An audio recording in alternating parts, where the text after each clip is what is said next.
una campaña constructiva, una campaña a favor, una campaña en la que, teniendo en cuenta las características específicas de la provincia de Huesca, va a ser una campaña que va a apostar muy claramente por el voto útil.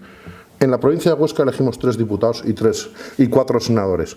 Nosotros queremos, como objetivo prioritario, además de ganar las elecciones en Huesca, queremos obtener 2 diputados y 3 senadores. Vamos a hacer una lucha, toda nuestra campaña va a estar destinada a conseguir recuperar el 2.º diputado para la coalición Partido Popular, Partido Aragonés.